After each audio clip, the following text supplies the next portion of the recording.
Good morning, everybody. It's your girl, Miracle Sims, and you are listening to God, Sex, and Love, your daily dose of inspiration, the juice. It is November the 24th, 2020, and today the topic is called Déjà vu.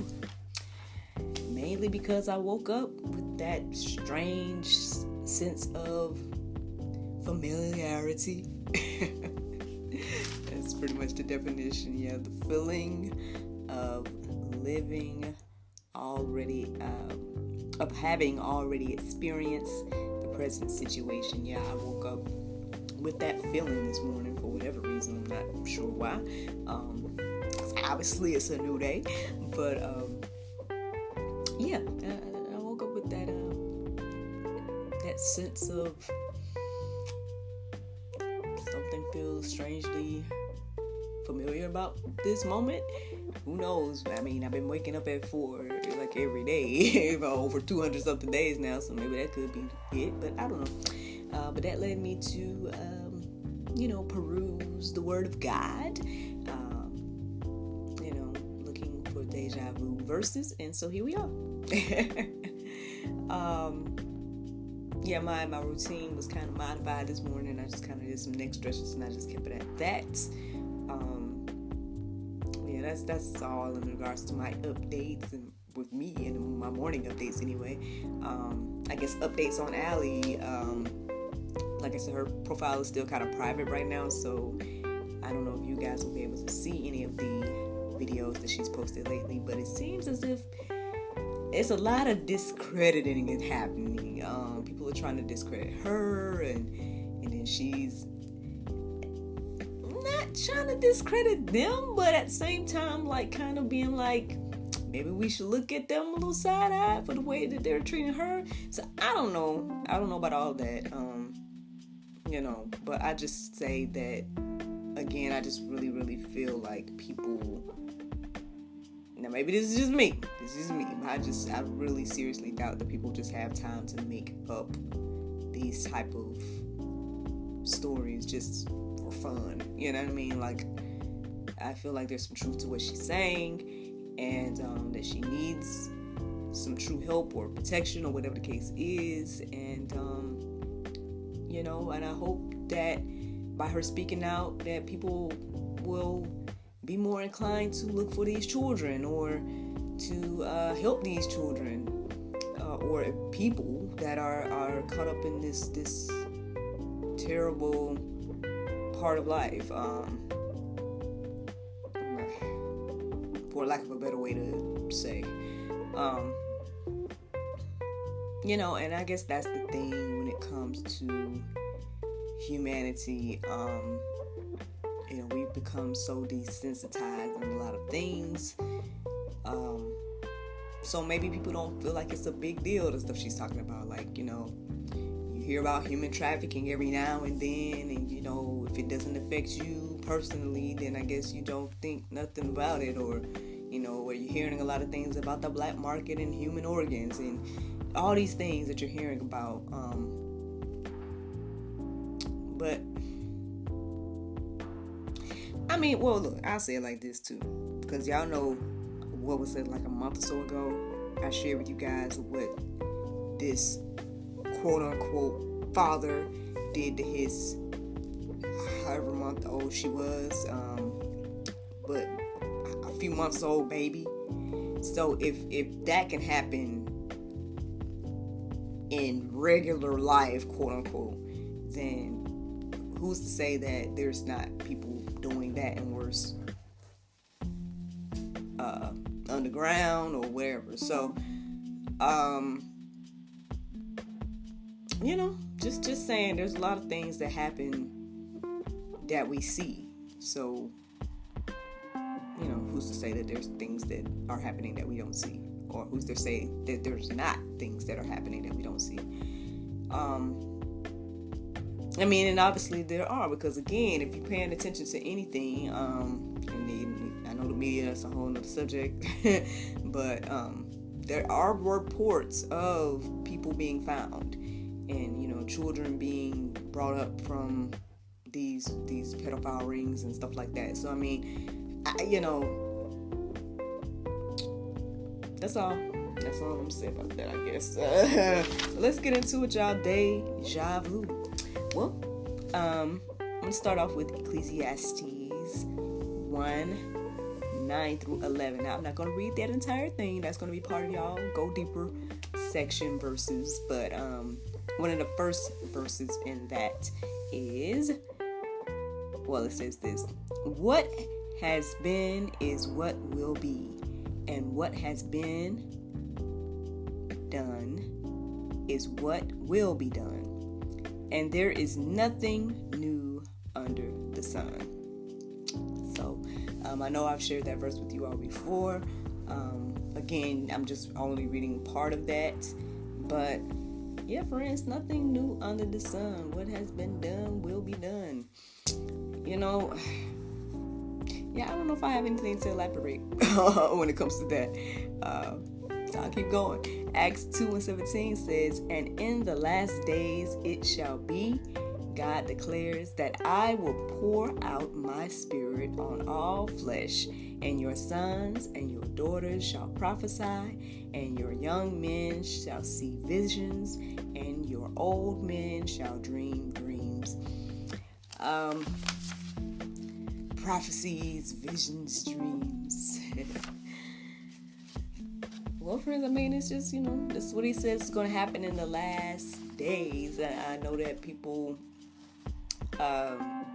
me and I guess others, I don't know, there's people that kind of see these days as being real close to the last days, if they're not the last days. And I know we've heard that for years and years and years, the last days, right? But I mean, again, like I was saying the other day, I just feel like there's definitely something happening now that, I mean, there's a lot of things that are happening now that hasn't happened before. Okay. Let me clarify, because I'm not trying to go against what the Bible say now. I'm just saying there's a lot of new stuff in regards to technology or things like that, as far as I know now. As far as I know. So yeah, I think there's definitely something unique happening now, but I mean, hey, we'll see. I don't know. Let's keep going. 2 Peter 1:21 says, for no prophecy was ever produced by the will of man, but men spoke from God as they were carried along by the Holy Spirit.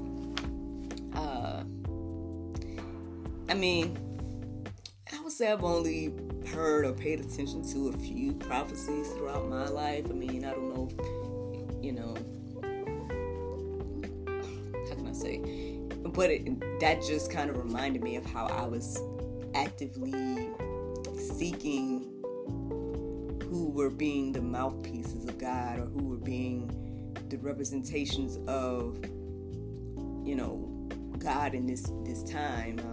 And like I said, I've come across some individuals now that I feel, have listening to them has blessed me. I've shared them over and over and over again. So, there's no need to, y'all probably already know by now, but maybe not. Maybe you watching me for the first time or listening to me for the first time. So I will go ahead and shout out David Lynn and Marcus Rogers and Greg Laurie. I haven't heard much prophecy from him, but at the same time too, he's done a lot of end times teaching. So perhaps, I guess if you look at it in that way. But those three individuals are, pastors that I've been following, at least online, and listening to and everything. It's just one of those things, y'all, listening to prophecies, because at the same time too, you have a lot of people that, just say stuff, but I feel the true prophets are being led by God, as this verse here says. And again, just something to think about. I'm going to keep going again. We go to Psalm 139 and 16. It says, your eyes saw my unformed substance. In your book were written every one of them. The days that were formed for me, when as yet there was none of them. I don't know, it just really, really made me think about, not just how unique each of us are, but, the fact that, God created us and, created our entire life, our entire story, and it's up to us to play it out. I know that's one of the verses that I shared with you all yesterday, and I'm putting it in the Go Deeper section, but obviously I should have wrote it down anyway. I felt to write it down, and I did, and I just was like, I put it in the Go Deeper section because I said it yesterday. But, God has a plan for all of us, and it's up to us to walk it out, but at the end of the day, too, it's that balance. It's finding that balance between God being all-knowing and us not knowing. I think people struggle with that concept because then they feel like, oh, if God is all-knowing, then then it's already planned out how I'm gonna be, and so if I'm not gonna, I don't know. That's a whole nother subject. It's a whole nother subject there, and everything. But hey, again, I think that's a beautiful example, as it says, being the unformed substance, and then God writing out our story. I think that's informing each day. Just marinate on that verse, y'all. Marinate on that verse, Psalms 139 and 16.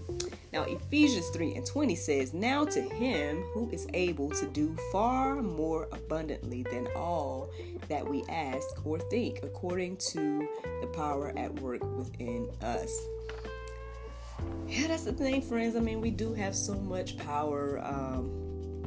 It's up to us to tap into it, of course.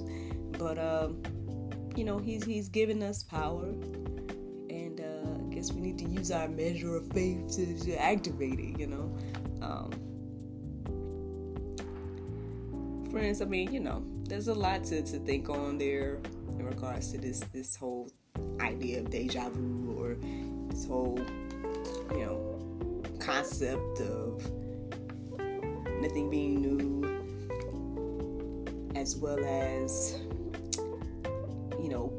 the prophecies, and then going to who God made us to be and everything like that. I mean, I think a good combination of that is to really, really think and pray, and be led by God to see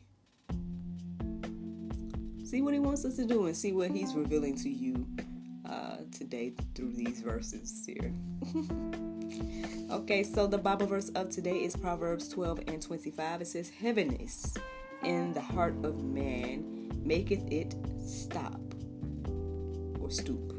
You guys can confirm that when you go look. But a good word maketh it glad.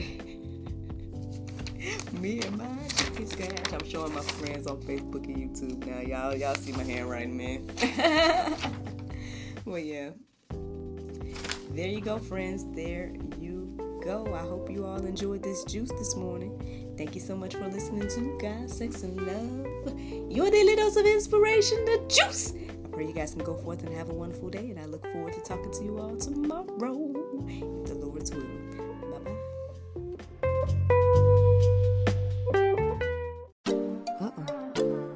There's no time to get my nails done. Oh, I know. I went to unwindselfcare.com and got my 100% nail polish strips. Thanks, Unwind Self Care.